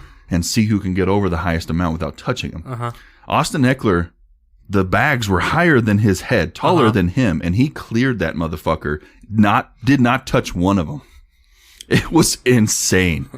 Nuts, man. Justin Jackson couldn't do it. None of the other ones could do it. Eckler was the only one, the littlest guy. I was like, oh, shit. 23, Juju Smith-Schuster. I've got him at 18. I'm at 12. And I think we're more on the same page that this is the bounce back year for Juju. Big Ben's back. So. Big Ben's elbow's healthy. He feels better than he's ever said. That's at least is what he's saying. Juju's obviously his number 1. Last year's the anomaly. When you look at Pittsburgh, since Big Ben has been there, they are always an offensive powerhouse. They throw the ball like crazy. I think Juju's going to bounce back big time. I don't think he'll crack the top 10, but I think he's going to go up there and he'll have that Adam Thielen type production where he's getting those big plays, 8 to 10 targets a game. If you can get Juju in the 4th round, you are a home run hitter. Number 24, AJ Green. Me and Zach are in the same boat here. Not on our list. Eggs. I don't think he's going to play this season, or he's going to get hurt again. There's no way in hell AJ Green plays the whole season. I would put some money on it. Even if he does play, I think it's going to be more of a decoy. I would love to see AJ Green come back to prominence, but I think we've seen the last of the But prominent. if he AJ can Green. come back as his like superstar status, Joe Burrow's gonna have a good year. If he could have this, So this is where Tyler Boyd comes in for us, and we'll get to him in a minute where he's ranked. But I think AJ Green, I think he's done, man. I think he'll kick the tires a little bit this year, but he's gonna get hurt. He was out all of last season. half of the season, And half of or- the yeah. if we had a preseason, he probably wouldn't have played any games. yeah. He was still hurt. I just don't. And no one knows what it is, right? It keeps changing. It goes from ankles. I've heard ankles. I've heard Feet, right? feet.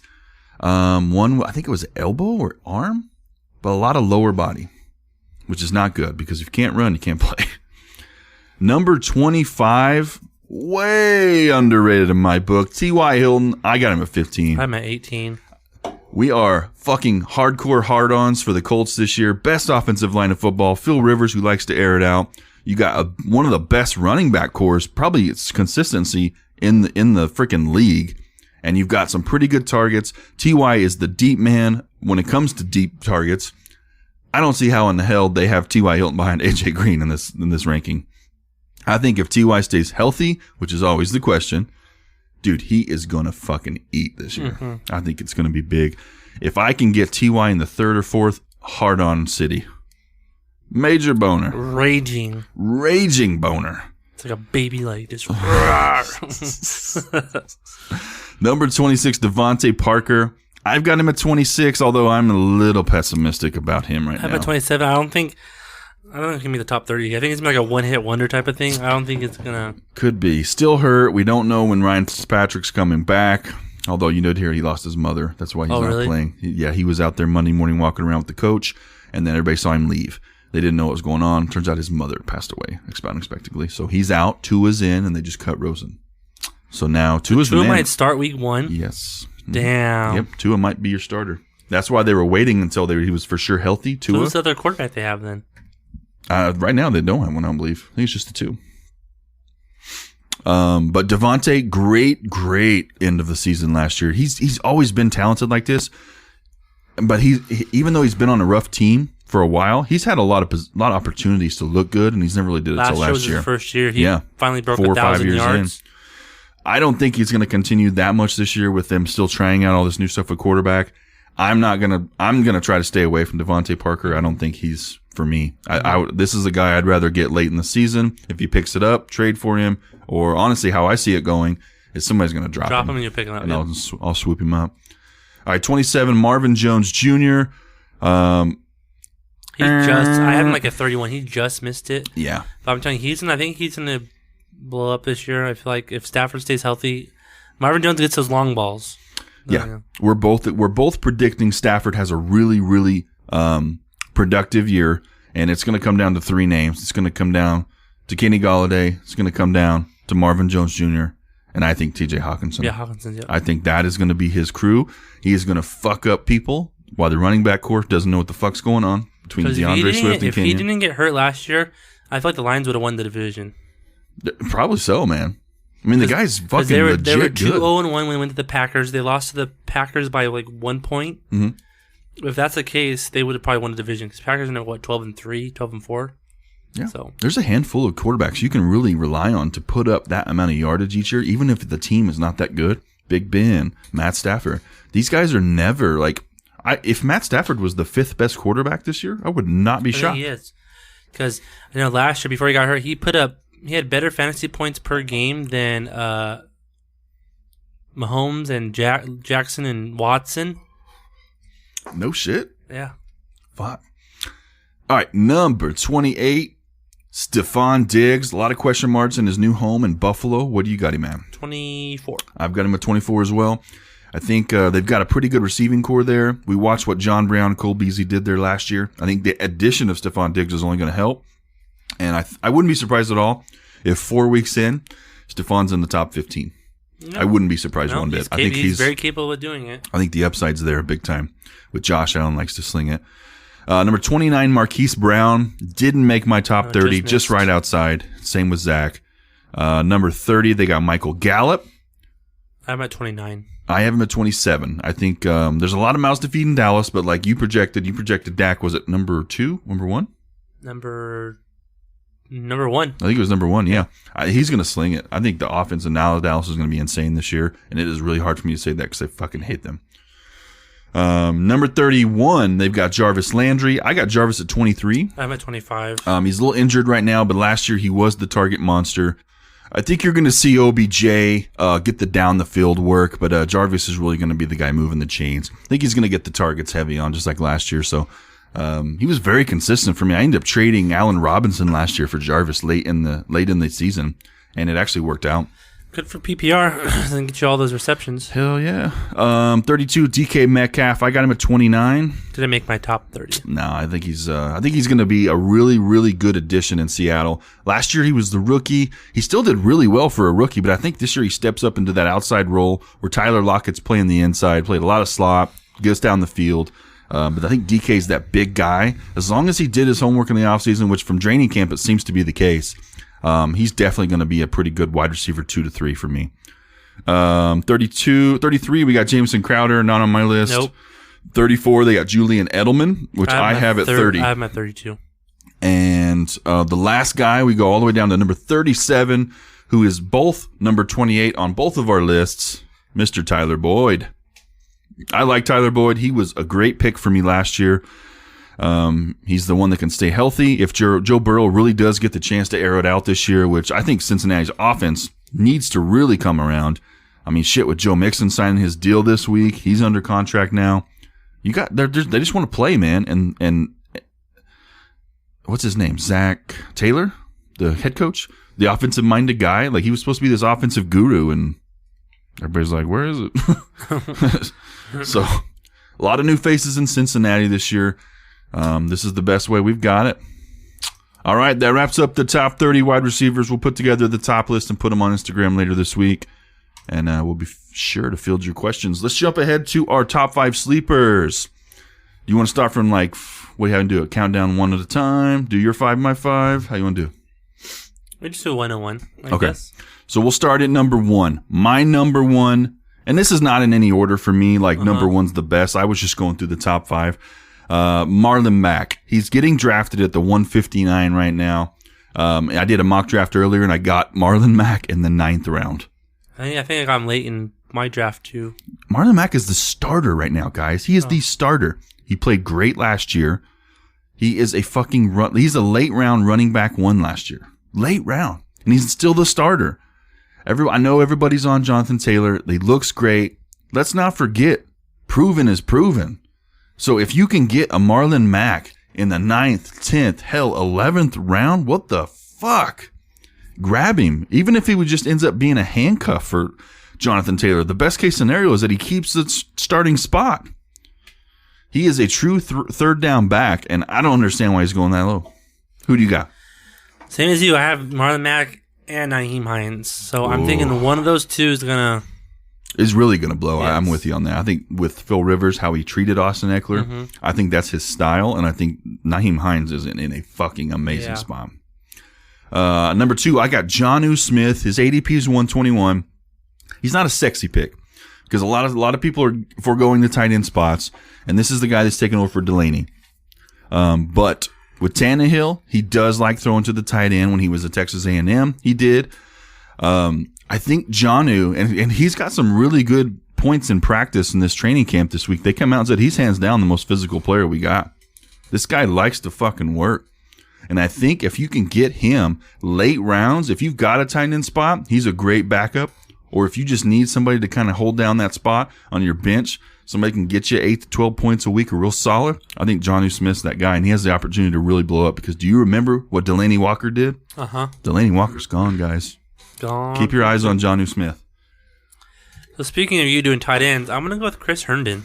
Oh, I like this one. We've heard a lot of good stuff. That little stint he had, he's just a target machine. And I feel like he's really like the only receiving guy pretty much besides Crowder to get you points. So Herndon's the guy, like, if I don't have a tight end, if they get taken too early in my tight end league, I'm going to get him late. Late, yeah. And he's going to pay off. Because basically they're saying him and Crowder are the target monsters there. That's a good one. Next one I've got. This one's a little bit off the wall, so bear with me. This one's more of a handcuff. Benny Snell Jr. He's going undrafted. Mm-hmm. So this would be more of kind of a keep your eye on from the waiver wire. But I want you to remember, starting running back, what's his name? James Conner. I feel like he's gonna have a good year this year. I feel like he's poised too. But when has he ever had a full year where he hasn't got hurt? Yeah. So under Big Ben, when they throw the ball to the running back, they throw it a lot. You remember how Le'Veon Bell started. He was getting the ball a lot. They play a lot. They're expected to block a lot. I really don't see James Conner staying healthy. And Benny Snell is the running back. I think two things happen. One of two things happen in Pittsburgh this season. Either James Conner stays healthy the whole year, and they realize that he's not a great true runner. He's more of a passing down back, and they bring in Benny Snell as the first, second down back. I can see that happening. Or James Conner just straight up get hurt, and it becomes Benny Snell's job.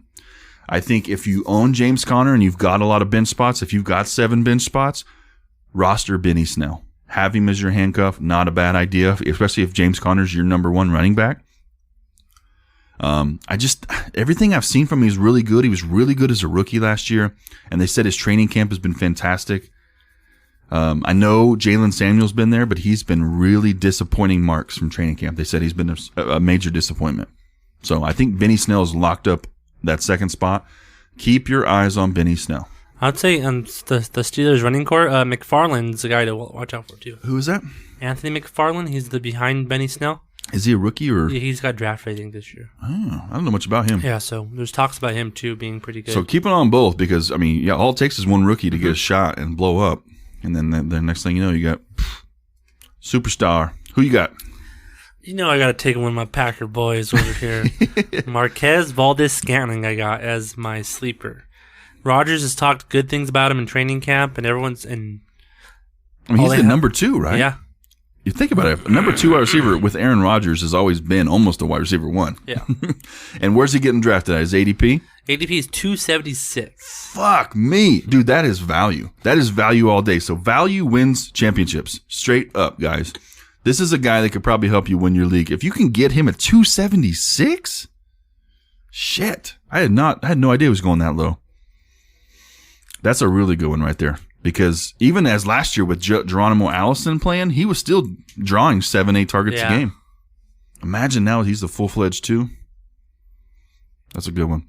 All right, my last one. Or no, I got 2 more. One of them is Nyheim Hines. I'm just going to skip to my last one. So we've talked about Nyheim Hines. He's going to 206 overall. I'm going to skip to number 5. This guy's undrafted. This is kind of another shot in the dark, but just situational based. Looking at the Las Vegas Raiders. They lost Tyrell Williams for the season. He's out. Their wide receiver 1 is basically the rookie. What's his name? Edwards? Oh, Brian Edwards? Is it Brian Edwards at Las Vegas? Yeah, he's mine. Is that your? Yeah. Zach's trying not to say his name, hoping that nobody else. But Brian Edwards is the number 1. Not Brian Edwards. What's his face? Henry Ruggs is number 1. No. No, but Brian Edwards is my guy that. Okay, but in training camp, Brian Edwards is number 1. They've said it. He's got the most targets. He's getting the most opportunities. Henry Ruggs is there as well. But there's a guy there that was there last season that turned heads, and that is Hunter Renfrow. He plays the slot. He is out of Clemson. He won huge games for him there. He did some really good work with Las Vegas last year. Gruden loves the guy. He's going to get work. He's going to get really good receptions over that slot. And I think when it comes to having not the best offensive line in Las Vegas, he's going to have to move the ball quick. I think Renfrow is going to be a legitimate target. So if you don't get him in the last round of your draft or if he's on waivers, keep your eye on Renfrow. This is going to be a guy that you can plug and play when those less than valuable guys start to get hurt or get COVID. You can just drop them. Start grabbing people like your Hunter Renfrows. That's going to help you get through those stretches, 2 to 6, those weeks like that when you start to really start feeling those injuries. Mm-hmm. Yeah, so Sean ruined my sleeper, but yeah. Brian Edwards I have as my sleeper because he was a first-round draft pick, or he would have been, but he tore his ACL, I think, or something. I heard about this. He's dropped in the draft, but he was super good in college. He was 17 years old, an All-American, and a superstar for South Carolina. 17 years old. He was a freshman. Shit. So he's my, and then like you said, Sean, he's been standing out in training camp. So By far. he's my sleeper. Yeah. They talk about Ruggs being the high pick. You know how I feel about. You think they lost? You think Ruggs? They kind of blew. They could have got someone else probably. Absolutely. I'm not a fan of you draft John Ross every time. They draft him because of his speed, right? Was that speed. it? Fastest guy in the draft. But who was the best? Was CeeDee Lamb the best? CeeDee Lamb or Jerry Jeudy Was the best. Yeah. So I'd have to see Henry Ruggs do something I just don't believe it. I don't believe in drafting the fastest receiver. We've seen it done so many fucking times. Tyreek Hill's like the only exception. That's worked. But like honestly, he wasn't a running back. He was a running back out of college, and that's why like you have a guy like that, he can be so versatile, and his hands are really good. You don't really see that very often. With Tyreek was great. I don't know. Brian Edwards is a great one. I watched his highlights yesterday from South Carolina. Good, right? Yeah, it was very good. All right, do you have one more? You have Joe Burrow, just a sleeper. So you think Burrow's going to be really good? If his wide receivers around him can stay healthy, I think. So give me where's he finish? Where's he finish? And QBs right now. Let's go top 12 probably. Oh shit! Like 12. Let's say 12. 12? Damn, that's up there. That's up there. I don't think he'll be that high, No? but I wouldn't be surprised if he was. All right, let's move on to our boomer bust. Boomer bust, basically your guys that people are talking high of or talking like they're not going to do anything. We've each got 3 of each. Let's start with the boom. All right, my first boom player, DK Metcalf. Boo! I don't think he's going to do good. I think DK is going to have a really quiet season because that's what he did last year. Very quietly, look it up, finished a very good wide receiver.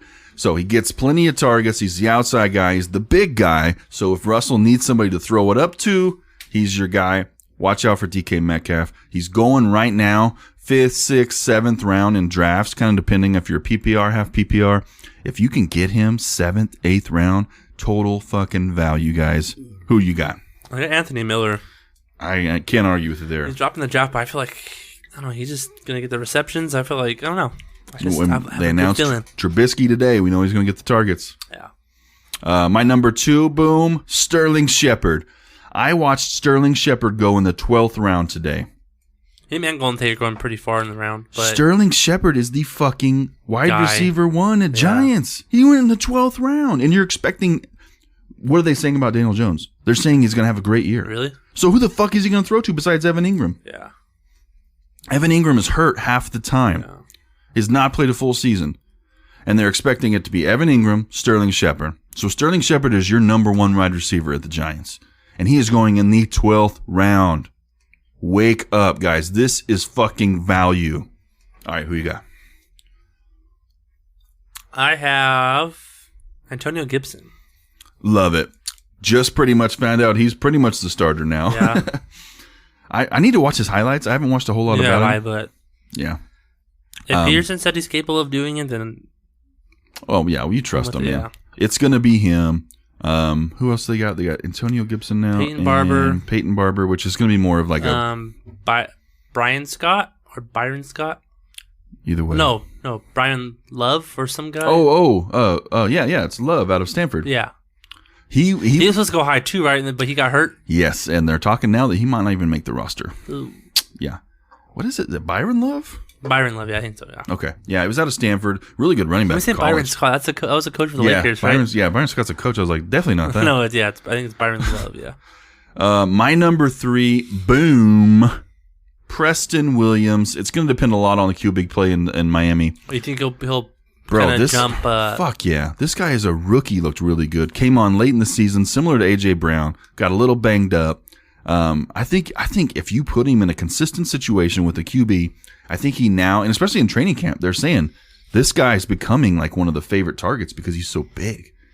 They just don't have that guy there, and I think Preston Williams is going to be a guy that's going to get you 7 targets a game. Going to be a really solid wide receiver 3. But as far as boom, I really could see. I wouldn't be surprised if he finished in the top 20.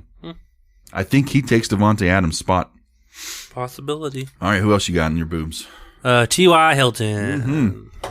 You ain't got to argue with me. I'm with you on that one. This health issue, I'm telling you, he's capable of being a top 5, top 10 wide receiver. I think this is T.Y.'s year. Yeah. I think this is it, man. Hope so. Who else you got? I have 2 quarterbacks. I have Aaron Rodgers. I think he's just going to ball out just because Everyone's his own team's against him. I feel like he's just going to The shut narrative, him up. man. I think the narrative's there for Aaron. It's he's the comeback And kid. then Phil Rivers, I think. Phil Rivers has disappointed a lot of people last few seasons, but I'm with you. I think Phil is going to fucking He light just it needs up. to be smart. If he could cut his interceptions in half, Yeah. he'd be such a better Which fantasy the player. best offensive line in football, that's going to happen. Yeah. Those interceptions a lot of the time came from just being rushed, being forced to get the Yeah. ball out. When you have that much more time with a better offensive line, you're going to see what Phil Rivers can do this year. Let's get to the busts. I have 3 busts. You have 5. My first overall bust, which you have the same guy, right? Your 2 busts. I have my either or. Okay. Half, yeah. Brandon Cooks. He has been a bust for me since he's came out. It's a guy I never draft. I stay away from. And he has a great situation this year. He's the wide receiver 1 in Houston. He's capable of being it. I don't see it, I had him when he man. was in the Saints, and he was super good for me. I just don't see it out of Brandon Cooks. I've never saw the talent. Training camp I haven't heard very little out of him. I don't think he's practiced or. What the fuck? I'm not. I know Deshaun Watson is going to throw the ball to somebody, but at this point, I don't know who. Yeah. He's going to get some catches. He's going to have to, but I think he's going to be a bust for where he's going in drafts. Who else you got? I got Brandon Cooks as well, and then like your second one, we both have Will Fuller. Will Fuller. Yep. Because the reason they're busted, I know one of the two's gonna get hurt. I guarantee it. Oh One yeah, of the two's you're looking at 2 of the most injured wide receivers in the NFL. Will Fuller has been injured every season he's played. I think so is Brandon Cooks. Yeah.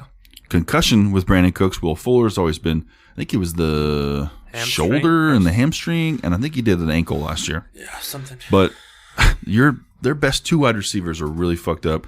I think that's what's going to lead to David Johnson getting more passing work than he probably expected to get. So Randall Cobb might be not a bad shout to get. Actually, that's probably true because he's a little bit more consistent at least. Yeah. All right, who's your number 3? Well, I have Brandon Cooks at my number 1 because okay. either Yeah. or.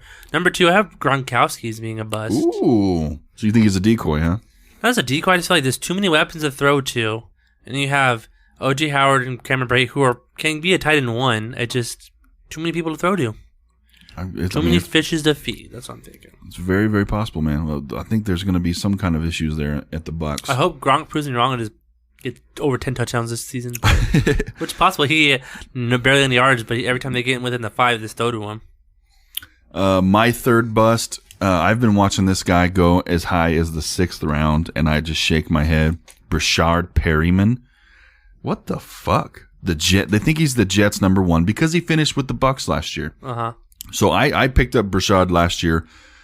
He helped me win the playoffs. He did. I won the championship last year with Brashard Perryman. He was a guy that everybody else was hurt. They put him on there. He ended up scoring, gotten like 10, 12 targets. Guys, this guy was a first-round draft pick like 4 years ago to the Ravens. This is not a good wide receiver. He has been thrown off of multiple teams. He's just very inconsistent. I don't understand how we expect the Jets to all of a sudden have the answer for him. Jets are going to be one of the worst teams in football, if not the worst. Stop drafting Brashard Perryman in the fucking 5th or 6th round. Like, I don't get that. I don't understand any part of this. Like, Jamison Crowder is going in like the 8th round. Stick I don't to touch that. either of them. I wouldn't touch. I agree, but like, why would you take Brashard Perryman that high? Yeah. Ugh, it makes me sick. All right, that's all mine. Who else you got? I have Julian Edelman. I feel like since Brady's not there, I feel like it's going to be a big drop-off. And also, like you were saying, like with last podcast, Cam Newton's known to overthrow people, and Edelman's not a tall guy. So, like 5'9". yeah, so I think it's going to be a big drop-off. Yeah, That's why Edelman was on my 30. I feel like if Brady was there, he'd probably be, 20s? I think he's going to be forced to play a true slot receiver because with the Patriots before, they would run him wide, they'd run him out deep. He's going to have to play a slot just for Cam to be able to give him the ball, I think. And I don't think he's going to have the production. Who else you got? I have Devin Singletary. Mr. Fumbles? That's the thing, because Fumbles, I think Zach Moss is going to take his spot. The organization came out and literally said that. That's fucking scary. Like, if your boss came out and said, yeah, if Sean fucks up again, he's fired. if he sells the wrong pair of tentacles, or I won't fire him. I don't sell tentacles for I'm just saying, like, just whatever you sell. Like, you give the wrong size out. You're fired. I love Singletary as a player, and I knew he had a little bit of fumble, but I guess the training camp's been pretty bad for it. So I was gonna draft him until those reports came out. I hope he's not a bust, but I could see it going that way. Yeah. But number 5, I totally agree. And Who's your AJ 5? Green, just don't think either he's not going to play this year or he's barely going to play anything. Have we ever seen a player, especially a wide receiver? I drafted him last year. I was so hopeful for him. When did you? I think I held, or 2 years ago. Was it last year? I held on to him for like 8 weeks, hoping that he would. AJ Green was rostered in our FFL last year. Uh-huh. I think it was 14 out of 16 weeks. Uh-huh. He was on somebody's roster for 14 weeks and never played a down. Yeah. Isn't that insane? Yeah. Wow. All right. Yeah, I'm big time on AJ Green, man. I stay the fuck away. If he's there in like the 10th or 11th round, I'll grab him. I will. Yeah, just because the upside's there. Because AJ Green, by him being that late in the round, he is way better than all these other wide receivers. Yep. And Yep, because on the chance that he is healthy, he is totally worth the money. wide receiver 1, if he's healthy. All right. They're not boozy, but they're going to be bold. Here's our bold predictions for 2020. I've got one major one. Zach's got 2. Why don't you start us off with your first one? I have Mariota taking over Derek Carr's spot in the season. And I totally disagree with you there. Okay. Don't shoot me down. No, I just feel like because they paid so much for him, why would you pay so much for a backup? I think they did it because, well, they actually said why they did it. They came out yesterday and said that they paid Derek Carr or Mariota $7.5 million to challenge Derek Carr to see if he could really win the position. And they said Marcus Mariota has been such a disappointment that he has no shot of winning the starting position. That's what they said. This is the Raiders organization. Hey, this is bold, okay? And when bold. he told me that, I was like, whoa, that's bold, Cotton. That's a bold move, Cotton. So, yes, I Should be in totally the disagree. meme for our Instagram. Put Mariota taking Mariota over Carr, question mark, and then put the What's his name? Bateman? Jason Bateman. That's a bold move, Cotton. I want to see how this plays out. Yeah, I'm not buying that one with you, but it's bold. It's meant to be bold, so it is what it is. I have one bold prediction, and we've already talked about it a little I bit. agree with this one. 100%. I think T.Y. Hilton cracks the top 5 in fantasy points at the end of the year for wide receivers. He has such a beautiful landscape for what he's got with. Strength of schedule. His schedule's there. He's the deep guy. He's now got a QB that can throw deep and likes to throw deep. If only Luck was there still. No, man. They've got the best offensive line in the football in football this year. All the things are aligning. All the planets are lined up for this guy to go off. We have not seen T.Y. Hilton go off in a few years. He's fallen off. He used to go like 4th or 5th. You remember those? Yeah. I remember round those easily. times, man. Late first, early second. I think T.Y. Hilton is going to be the guy that you're going to snag in the 2nd, 3rd, 4th round that's going to give you first round value. And if it doesn't, I'm sorry, but everything else points to saying yes. All right, last one, Zach. What do we got? I have the Buccaneers ending the season below 500. Oh, so this one I'm kind of on board with because I could see it going either way. I feel like it's too good to be true. And typically when that happens, that's usually the case. Because with superstars come Egos. you come, the chemistry is not there. It's the last thing on the list. So when you put this many new high-end caliber players on the team together, especially with a new second-year coach who's very vocal, you got a mix of rookies in there, it could very easily implode. Very easily. I could see them doing exactly this. If that's the case, does Brady retire? Just give it up. Well, did he sign for 2 years? He might. I think he signed 2 years. Yeah, so but I feel the like point, after the second year. I think the reason he came here because it came out the other day about Gisele Bündchen, his wife, talking about how Belichick was really pushy with Brady, and they basically made him the puppet of the organization, and she was very happy that he left. So I think he came down to Tampa Bay to prove that he wasn't under him, that he won them on his own. So if he goes less than 500 this year, it's bold. I hope not, but it's possible. there's been a lot of rumbles in the industry about the Tampa Bay Buccaneers either being a top team or being a low bottom team. So it's not out of the question to think that they could really suck. And all we can do is wait. 1792 whiskey. This shit's good, man. All right, we got anything else or is that it? That's it for this week. All right, guys. We appreciate you hanging out with us. We just finished our draft order. We now have So next week we will 36 tell you hours. either how pissed off we are or how happy we are. Yeah, me and Christian McCaffrey will come see you next week because I got the first pick in the FFL. Imagine next week, COVID. Fucking season shuts down. Oh. How does that work? If that happens, like basketball, do we get our money back? So it's like I put in our rules. If we're more than 8 games in and I get the choice, it will go to the current rankings. Oh. If it's up to me, I said if it's not up to me, it's completely up to Yahoo because that's how Yahoo do with basketball. Mm-hmm. They took over and they didn't give us the option. They just gave everybody their money back.